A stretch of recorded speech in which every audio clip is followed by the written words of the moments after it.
یعنی پاکستان میں یہ کوئی انہونی بات نہیں کہ کسی ڈکٹیٹر کے بڑے سے بڑے جرم پر بھی کوئی کارروائی نہ ہو، اور اگر ہو بھی جائے تو کوئی اسے چھو بھی نہ سکے، اور اگر کوئی فیصلہ آ بھی جائے تو صرف سزا ہی نہیں، عدالت کو بھی ہوا میں اڑا دیا جائے۔ لیکن آخر کب تک؟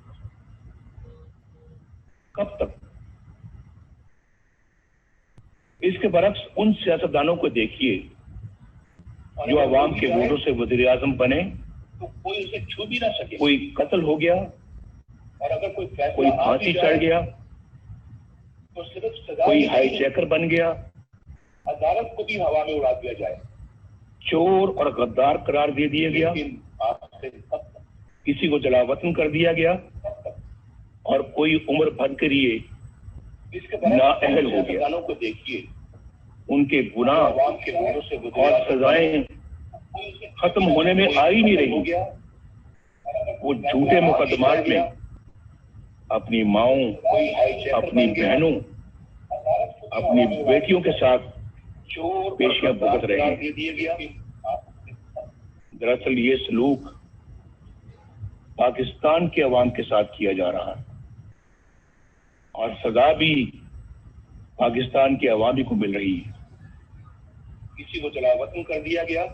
آپ میں سے اکثر کو حکومت کا بھی تجربہ ہے، آپ جانتے ہیں کہ عوام کی حمایت سے کوئی جمہوری حکومت بن جائے تو کس طرح اس کے ہاتھ پاؤں باندھ دیے جاتے ہیں، اور کس طرح عوامی نمائندوں کی تذلیل اور تحقیر ہوتی ہے، کس طرح کردار کشی کا ایک منظم سلسلہ شروع ہو جاتا ہے، کس طرح قومی مفاد کے خلاف کسی سرگرمی کی نشاندہی کرنے پر انہیں ملک دشمن اور غدار قرار دے دیا جاتا ہے۔ خلاصہ یہ ہے کہ یہاں یا تو مارشل لا ہوتا ہے یا پھر منتخب جمہوری حکومت سے کہیں زیادہ طاقتور پیرلل یعنی متوازی حکومت قائم ہو جاتی ہے، ایک پیرلل نظام چلتا ہے۔ غالباً ایک بار سابق وزیر اعظم یوسف رضا گیلانی صاحب نے کہا تھا کہ یہاں اسٹیٹ ود ان اسٹیٹ قائم ہے، جسے برداشت نہیں کیا جا سکتا۔ دکھ کی بات یہ ہے کہ اب معاملہ state with in the state سے آگے نکل کر اسٹیٹ ابو دا اسٹیٹ تک جا پہنچا ہے۔ عوام کے حق حکمرانی کو تسلیم نہ کرنے اور نتیجتاً متوازی یعنی پیرلل حکومت کا مرض ہی ہماری مشکلات کا اور ہمارے مسائل کی اصل جڑ ہے۔